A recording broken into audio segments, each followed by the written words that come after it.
Assalamualaikum warahmatullahi wabarakatuh. Waalaikumsalam warahmatullahi wabarakatuh. Nah, teman-teman semua, bertemu lagi bersama saya Amol Syahrul Ramadan dalam talk show Sanlat Sambada, pemuda zaman kini, pemuda akhlak Nabi. Teman-teman semua, di sini Amol udah ditemenin sama salah satu guru, Pak Dharma Jari. Halo Bapak, Assalamualaikum. Waalaikumsalam Anwar, terima kasih.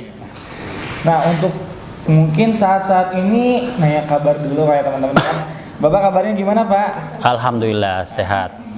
Kalau kesibukan nih Pak, kan sekolah daring dan lain sebagainya. Mungkin kesibukan Bapak selain ngajar tuh ada apa aja sih Pak? Ya baik. Memang mengajar itu bagi guru adalah jadi kebutuhan. Terasa sekarang setelah pandemi ya, dulu mengajar itu seperti beban, kita harus menyiapkan, tapi sekarang ada kerinduan untuk mengajar. Untuk itu sesungguhnya bagi Bapak sendiri rindu untuk masuk kelas ya, tapi bagaimana dengan pandemi yang masih ada di bangsa kita, mudah-mudahan kita doakan cepat pergi. Kemudian kesibukan yang bisa diambil bagi guru tentunya pembelajaran daring itu sudah menjadi kewajibannya ya. Yang berikutnya tentunya di bulan Ramadan ini kita sibukkan dengan hal-hal positif seperti tadarus ya. Kemudian kalau Bapak sendiri sering menulis buku, jadi Bapak menulis buku gitu ya. Ya banyaklah, bahkan tidak terasa waktu itu sudah hanya di rumah saja sudah kemudian maghrib gitu. Jadi banyak untuk anak muda tentunya bisa ada hal positif seperti ini. Kegiatan sanlat ini adalah hal positif. Subhanallah. Nah tadi menarik banget deh Pak, kayaknya kalau misalnya kita kupas dari sisi hal positifnya nih Pak. Kalau misalnya kita bedah bareng-bareng dari sisi hal positif, kita bisa ngebagi ke akhlak positif, ke kegiatan positif. Nah mungkin kalau menurut akhlak positif ini nih Pak, kalau dari pengertian akhlak atau definisi akhlak itu apa sih Pak? Ya baik, kita mulai saja Pak belum ya. Allahumma sholli wa sallim wa barik. Assalamualaikum warahmatullahi wabarakatuh. Alhamdulillahirabbil alamin, wassalatu wassalamu ala asyrofil anbiya wal mursalin wa ala alihi ajmain. Asyhadu an la ilaha illallah wahdahu la syarikalah wa asyhadu anna Muhammadan abduhu wa rasuluh. Rabbi shrah li sadri wa yassir amri wahlul min lisani yafqahu qawli. Baik, kita setelah mengucapkan puji syukur kehadapan Allah Subhanahu wa taala dan salawat kita limpahkan kepada junjungan alam Habibana Muhammad sallallahu alaihi wasallam. Ya, awal kita sekarang kita mengupas tentang akhlak. Sebelum pada definisi, Bapak ingin menggambarkan sebuah perilaku ya, bahwa ketika Amwal memberikan suatu bingkisan ya kepada seseorang ya, di situ ada 3 tinjauan. Yang pertama, niat Anwal itu memberi bingkisan apa? Maksudnya apa? Yang kedua, apa yang diberikannya? Yang ketiga, bagaimana cara memberinya? Nah, jadi 3 poin ini harus diperhatikan. Nah, 3 poin ini masuk dalam pembelajaran atau yang dikaji dalam Islam. Ya, jadi 3 besar dalam Islam itu mengkaji 3 hal seperti. Jadi pertama tentang apa niatnya memberi itu dikaji dalam apa? Dalam ilmu akidah. Jadi itikad kita, niat kita harus lurus, harus benar. Ya. Jadi tidak bisa kita memberi sesuatu tapi itikadnya jelek untuk menipu atau dalam bahasa agama untuk syirik dan sebagainya. Jadi luruskan dulu itikadnya, niatnya itu. Nah, itu dikaji dalam akidah. Nah, jadi dengan segala macam nanti ketauhidannya dan segala macam itu dalam kajian Islam itu adalah disebut dengan akidah. Yang kedua, apa yang diberikannya itu masuk dalam wilayah syariah ya, tentang apakah yang diberikannya itu halal, haram, makruh, subhat dan sebagainya. Itulah wilayah syariah. Dan ini penting. Yang ketiga adalah bagaimana cara memberinya. Ya, apakah dilempar atau diberikan dengan kata-kata yang menyakitkan atau dengan cara yang sopan. Nah, itu masuk dalam wilayah akhlak.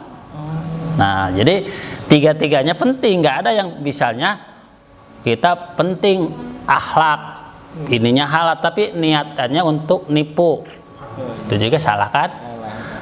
Niat baik tapi dan diberikannya dengan cara baik tapi isinya barang haram, ya juga kan tidak bagus. Niat baik diberikannya halal tapi kemudian cara memberinya menyakitkan orang, kan tidak juga bagus. Nah itulah wilayah yang sekarang kita akan kaji tentang akhlak. Nah jadi sekarang apa itu akhlak? Nah definisi akhlak itu ya, akhlak diambil dari bahasa Arab yaitu khuluq ya, yang berarti tingkah laku atau perangai atau tabiat itu. Nah tapi kemudian digarisbawahi oleh Imam Al-Ghazali bahwa akhlak merupakan tingkah laku yang melekat pada diri seseorang yang dapat memicu perbuatan baik tanpa mempertimbangkan pikiran terlebih dahulu. Nah ini bedanya akhlak dengan bukan akhlak. Dengan kalau akhlak itu spontanitas. Jadi kita tidak bisa menyebut orang ini berakhlak kalau ternyata ketika ngomong dia pikirin dulu. Nah makanya kan begini, gitu, awan ada seseorang datang ya, wah ini pejabat nih, kemudian wah ini kita harus sopan, dipikir dulu, ini bukan akhlak. Jadi akhlak nggak bisa begitu, akhlak itu spontan saja. Nah ketika kita lewat kepada orang tua misalnya tidak mikir apa, ya kita harus sopan melewatinya, itu akhlak spontan. Atau misalnya teman ya meminta bantuan ya, kita tidak berpikir dulu ini teman ini siapa nih, saya harus dengan kasar atau dengan lembut. Nah, ketika teman yang meminta bantuan ini orang terpandang, kamu kemudian merekayasa tingkah laku. Dan ketika orang biasa kemudian lain lagi. Nah itu bukan akhlak. Oh akhlak itu spontan. Makanya kita tidak bisa menyebut seseorang langsung oh ini punya akhlak baik. Lihat dulu dia itu spontan atau direkayasa dulu, dipikir dulu gitu ya ketika mau berlakunya. Jadi akhlak itu spontan. Ya makanya ketika kita dikejutkan sesuatu, muncul orang kata-kata tertentu, nah itu kado ketahuan ya ahli aslinya gitu ya. Itu ya itulah akhlak. Jadi definisi akhlak seperti itu ya. Nah tadi menarik banget kayaknya Pak bahasan masalah definisi dari akhlak yang menurut Bapak tadi, akhlak itu spontanitas ternyata ya Pak ya. Akhlak nggak bisa ketika dipikir orang, dulu, nggak bisa. Iya, orang nggak bisa ini kita baru kita harus berbuat baik. Kita bertingkah apa? Kita jadi kayak orang main drama, nggak bisa. Jadi akhlak bukan bermain drama, spontan. Nah Pak, mungkin kalau misalnya akhlak itu pasti ada klasifikasinya mungkin ya. Nah itu ada akhlak baik atau ada akhlak kurang baik. Nah kalau misalnya nih Pak untuk remaja zaman sekarang, untuk milenial zaman sekarang, akhlak yang harus diteladani untuk para milenial itu akhlak yang kayak gimana aja sih Pak? Ya, jadi dalam Islam membagi dua macam akhlak. Memang akhlak kan sifatnya tuh netral ya. Jadi ketika di dalam kelompok baik maka dia berakhlak baik. Ketika dia di kelompok buruk dia berakhlak buruk. Makanya dalam Islam disebut kalau akhlak baik itu disebut akhlakul karimah ya. Jadi akhlakul karimah, akhlak yang baik ya. Sementara akhlak yang tidak baik disebut akhlakul majmumah ya. Jadi itu kelompok dalam definisi atau literal Islam itu. Nah, seperti apa saja akhlakul karimah ya, sangat banyak ya. Rendah hati atau tawadu, sabar, ya, berkata baik, ya, menghormati tetangga, kemudian selalu ceria, gembira, memberi persenyum gitu ya, dan banyak hal yang sesungguhnya sederhana. Bahkan akhlak ini ya, akhlak ini adalah amal sodakoh, kan ada yang namanya infak, sodakoh. Adalah dalam hal ini sodakoh itu ternyata bukan hanya benda. Kalau infak benda. Iya, Pak. Ya, kalau kita berimpak nggak bisa, kita berimpak dengan senyuman nggak bisa, tapi kalau bersedekah dengan senyuman bisa. Nah, jadi senyum itu bagian dari akhlak yang juga itu adalah sedekah. Jadi kita bisa senyum ya dengan teman, bisa menggembirakan teman, itu justru bagus sekali ya. Kadang-kala dengan bahasa-bahasa anak milenial ya, dengan bahasa-bahasa ya, yang membuat teman kita jadi ceria itu sudah sedekah itu akhlak yang membuat baik. Jadi tidak harus kita sibuk dengan mengumpulkan uang kemudian bersedekah, membuat teman-teman senang ya, membuat teman-teman menjadi tidak galau lagi ya. Itu ada bagian dari akhlak. Itu yang harus ada di remaja. Tapi dengan demikian kerangka syariah tadi bahwa menyenangkan teman pun dengan yang benar juga, dengan halal ya. Jadi jangan sampai kemudian menyenangkan dengan cara yang dalam hukum Islam itu haram, itu nggak bisa. Jadi, memberikan teman senang kemudian memberi air minuman keras bisa nggak bisa. Itu kan menyenangkan tujuannya, tapi kemudian dengan cara yang itu mengatakan wilayah syariah itu ya, itu yang salah. Jadi kita harus tetap seperti niat baik, apa yang diberikan baik dengan cara yang baik itu harus dalam kerangka. Kemudian ada akhlakul majmumah, jadi itu udah jelas ya. Jadi ada penyakit yang sesungguhnya itu berbahaya dan menular ya. Penyakit sombong itu adalah penyakit hati yang menurut kita tuh biasa saja, tapi itu menular. Jadi orang-orang yang berdekatan dengan orang sombong itu akan terkena dampak, baik kalau dia ikut jadi sombong juga atau dia menjadi akhirnya rendah diri gitu ya dengan orang sombong itu. Jadi hati-hati dengan iri, takabur, ghibah, suka ngomongin orang. Jadi apalagi nih di zaman sekarang ya, bahwa ngomonginnya sekarang bukan dengan mulut tapi dengan jempol, dengan jari kita ya. Iya itu hati-hati ya. Karena di situ nanti masuk ke wilayah ghibah, bisa masuk ke kepala fitnah. Jadi kalau ghibah apa? Ghibah tuh ngomongin orang walaupun benar. Ngomong walaupun benar. Nah, jadi misalnya si orang itu melakukan perbuatan jelek, kita omongin itu ghibah walaupun benar. Dia lakukan si yang itu. Nah, ketika tidak benar masuk wilayah fitnah. Nah, jadi bahaya dua-duanya dan berat semua itu. Jadi itu akhlak-akhlak yang zaman milenial ini banyak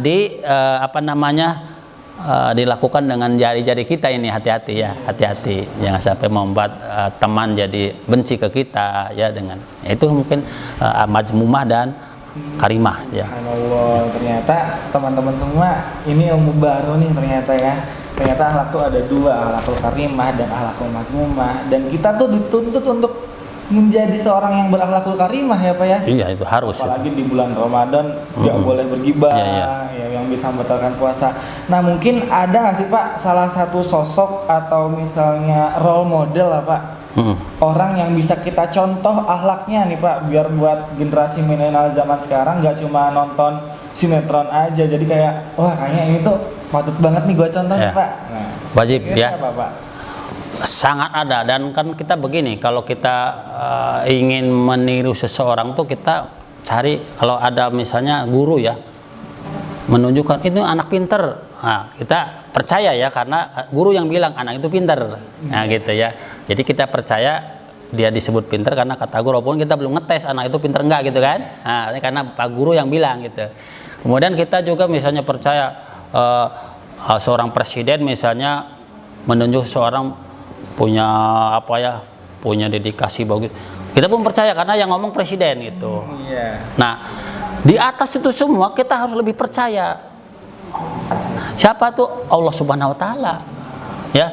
Jadi kalau Allah yang bilang bahwa ini adalah yang berakhlak mulia, maka itu sangat pasti berakhlak mulia karena Allah itu di atas segala kedudukan orang ya. Jadi Allah saja yang bilang ini berakhlak mulia.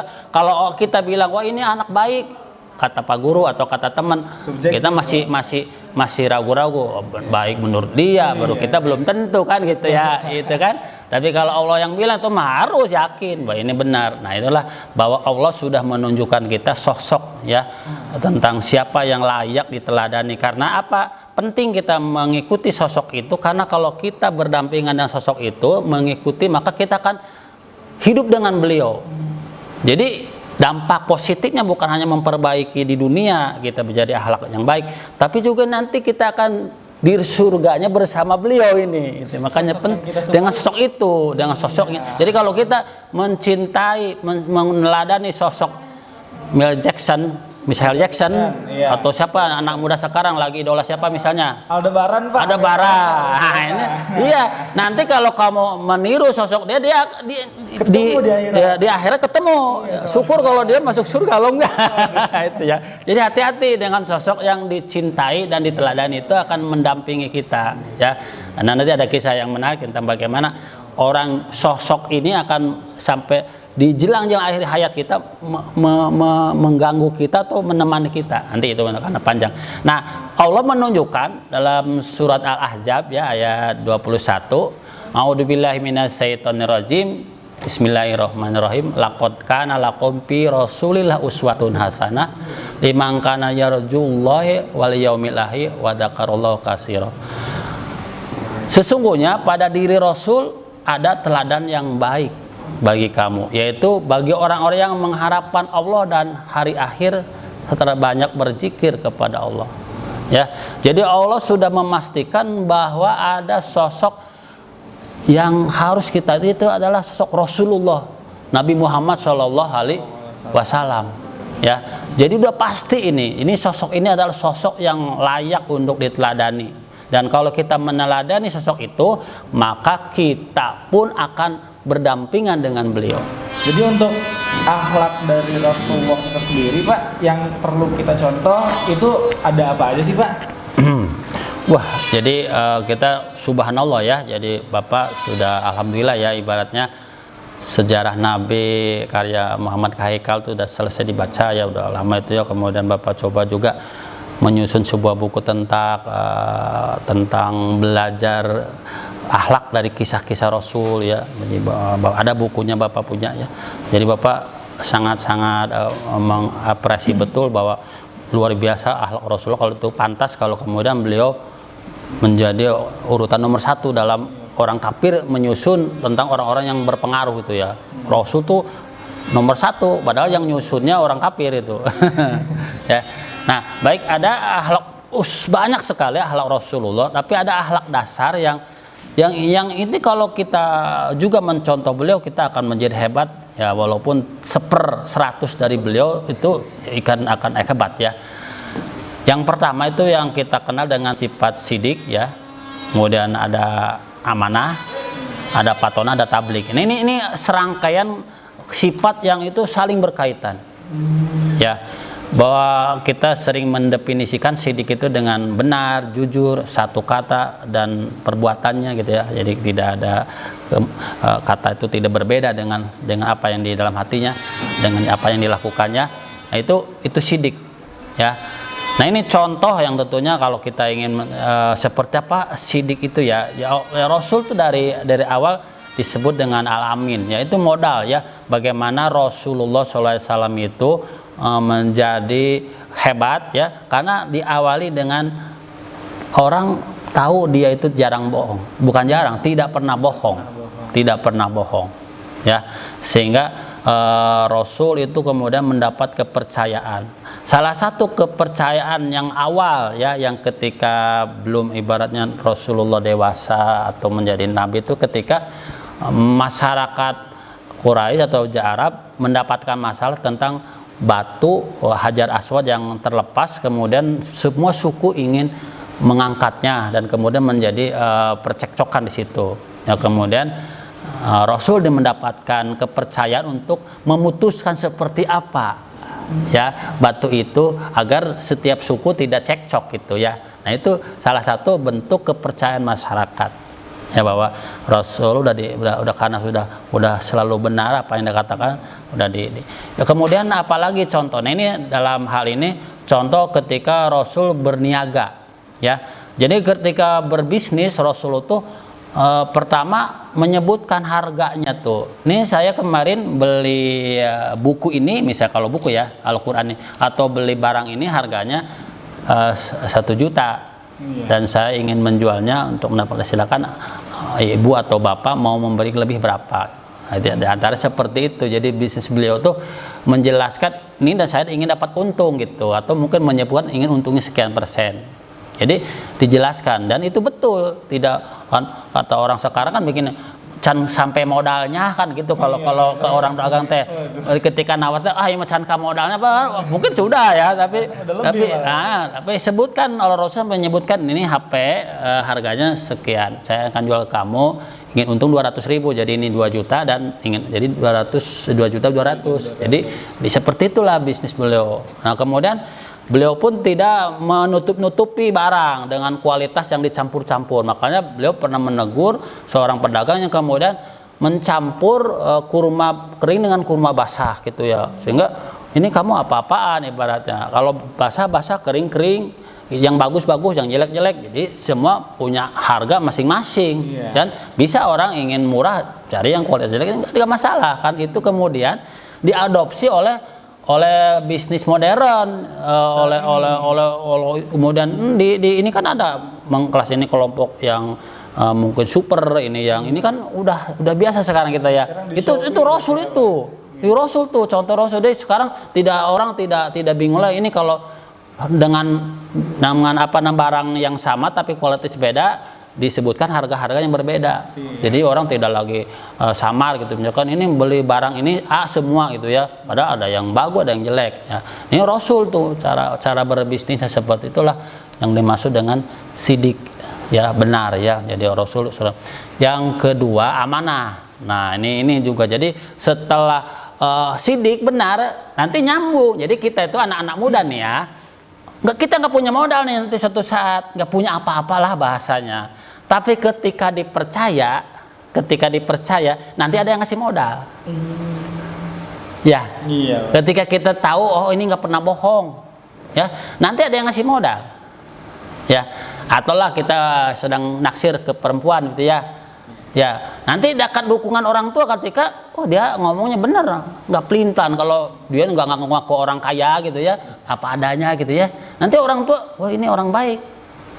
Muncullah tahap kedua, yaitu dipercaya jadinya kan. Iya, setelah jujur dipercaya. Jadi satu tahap itu saling berkaitan. Jadi ketika kita jujur, maka berikutnya adalah amanah, dipercaya. Tapi sebaliknya ketika nggak jujur, yang akhirnya kita dianggap tidak dipercaya ya, wah ini nggak akan dipercaya.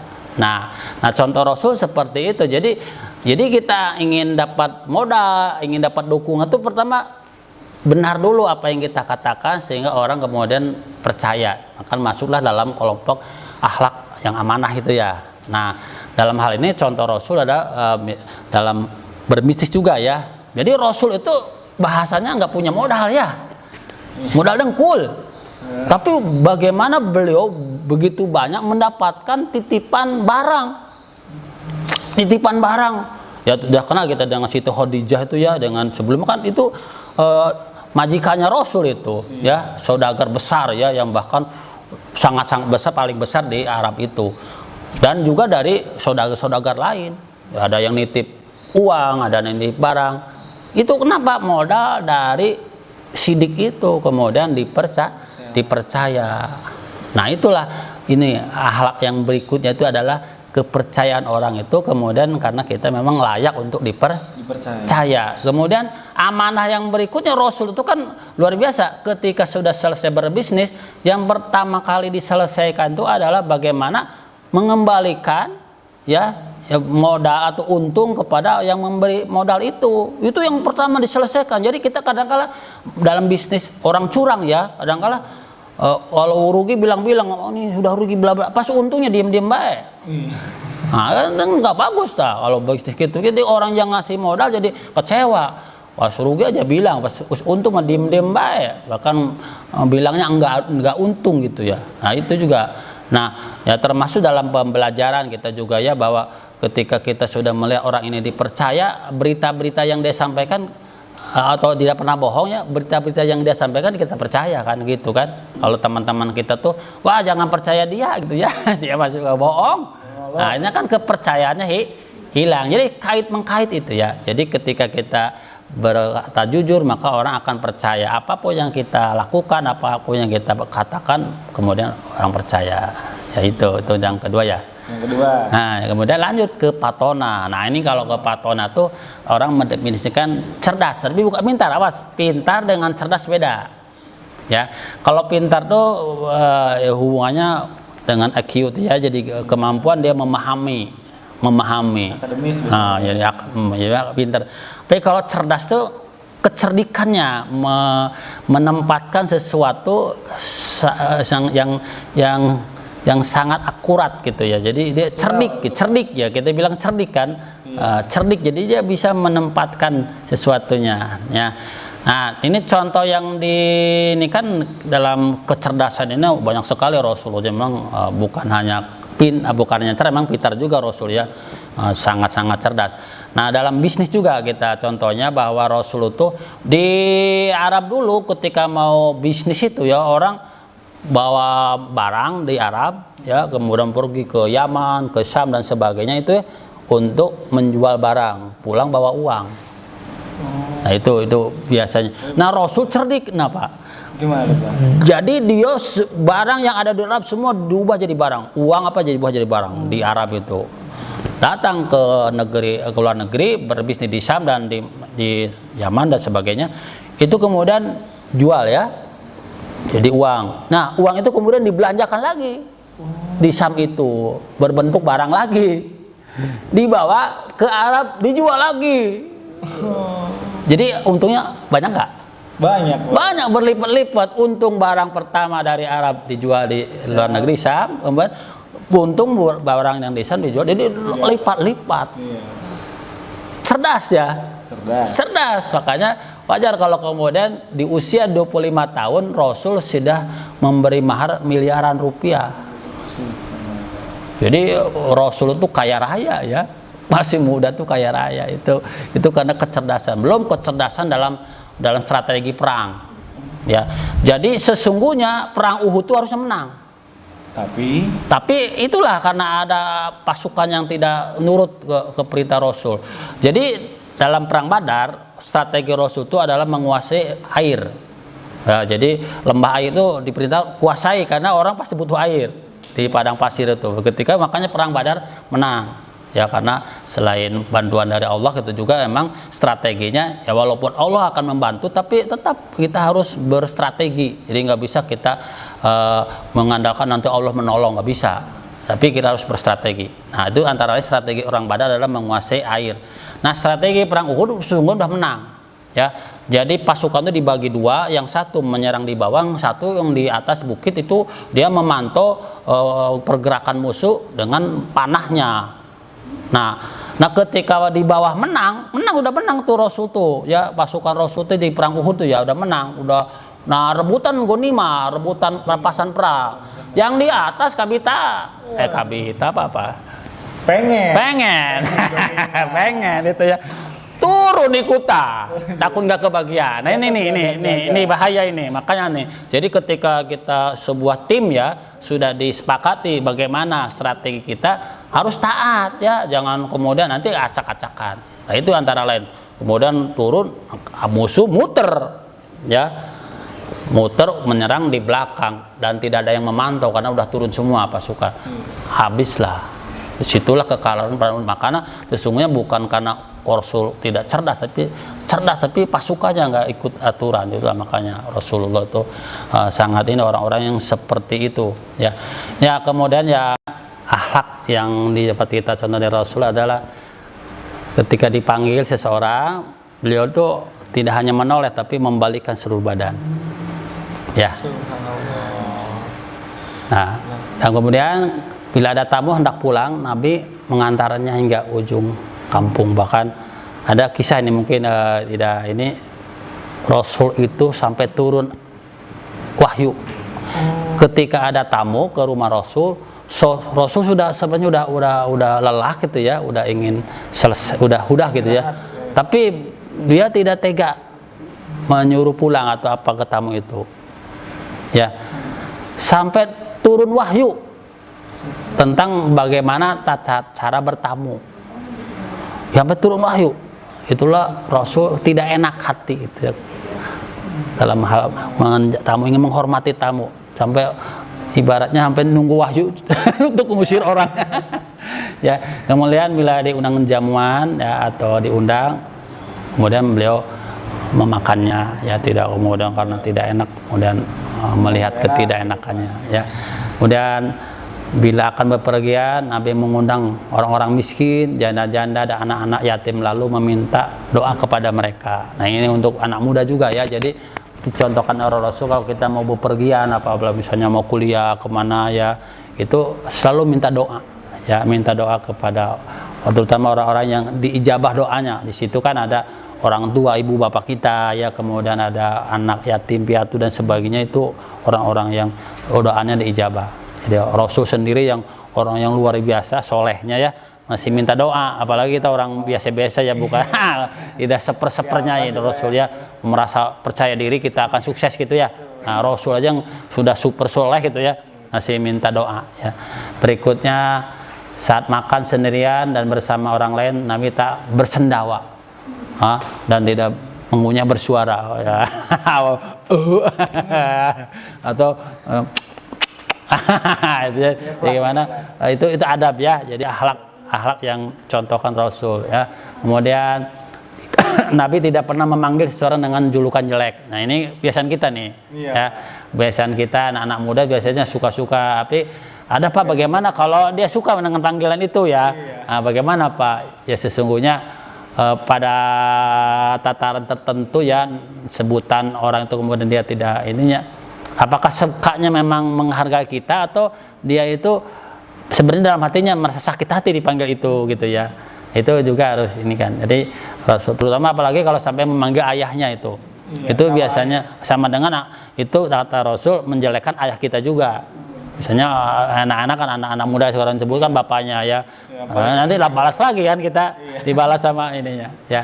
Kemudian bila sahabat sakit ya menjenguknya ya, maka tinggal di ujung Madinah aja saking jauhnya Rasul mencoba berkunjung ya. Nah, itu nah barangkali banyak sekali ya sifat-sifat Rasul itu Bapak akan contohkan bahwa Rasul itu tidak manja. Walaupun Rasul seorang suami, ketika ada yang rusak dan beliau bisa membetulkannya, baju yang robek, sendal yang putus itu beliau mengerjakannya ya. Kemudian ada peristiwa yang lucu ya, yang Bapak mungkin ini banyak sesungguhnya karena waktu kita tidak banyak ya, Bapak tutup dengan sebuah kisah bahwa Rasul itu benar-benar suatu saat di rumah tangga Rasul itu Siti Aisyah ya sedang membuat makanan ya, makannya buat dengan tepung, kemudian datanglah istri beliau yaitu Siti Saudah datang ke beliau, kemudian ditawari oleh Siti Aisyah makanannya, tapi kemudian Siti Saudah tidak memakannya ya. Siti Aisyah merasa marah gitu ibaratnya, kemudian melemparkannya tepung ke muka Siti Saudah, kemudian Siti Saudah balas lagi tepung-tepung, takut Nabi diam aja ya, Rasul diam saja. Kemudian datang di luar rumah tuh mengetuk yaitu Umar bin Khattab, Assalamualaikum.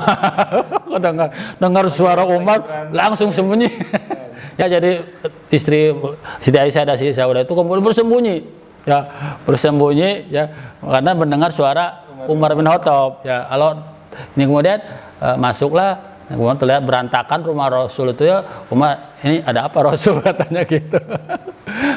Rasul tersenyum saja ya. Kemudian ini ada istri saya Siti Aisyah Saudah. Di mana gitu? Itu sedang bersembunyi.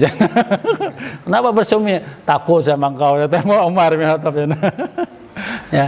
Sampai kemudian, kamu kenapa takut saya, kata Umar bin Khattab ya, itu dalam persembunyiannya bilang tuh Siti Aisyah dan engkau tuh kasar, saya takut engkau tuh kasar, sementara Nabi Muhammad orangnya lembut, katanya. Yang harus kamu takut itu Rasul tuh, jangan saya. Rasul kamu gak takut, saya takut ya, katanya gitu. Kalau engkau tuh kasar, Umar, sedangkan Nabi Muhammad adalah orangnya lembut gitu. Itu jadi betapa Rasul itu artinya baik dengan orang luar dengan orang dalam bersikap sangat berakhlak sekali, dan itu luar biasa. Jadi subhanallah bahwa karakter Rasul ini atau akhlak Rasul itu tidak ada duanya. Jadi luar biasa, dari mulai bangun sampai tidur itu semua layak dicontoh oleh kita ya. Jadi kalau anak muda sekarang masih mengidolakan di luar Rasul, itu salah idola ya, akan sangat-sangat tidak baik. Jadi apalagi kita mengaku muslim ya, Islam ya. Jadi anak muda baca, ini yang pertama kali yang harus dilakukan adalah bacalah sejarah Rasul dulu, baca sejarah Rasul, kemudian melihat perilaku Rasul di dalam sejarah itu ya. Nah kemudian diinternalisasi, diamalkan oleh kita Dan jadilah kita sebagai orang yang betul bahwa kita sering bersolawat kepada Rasul mendapatkan jaminan syafaat. Tapi akan lebih dapat syafaat kalau kita betul-betul mengidolakan beliau kemudian mencontohnya.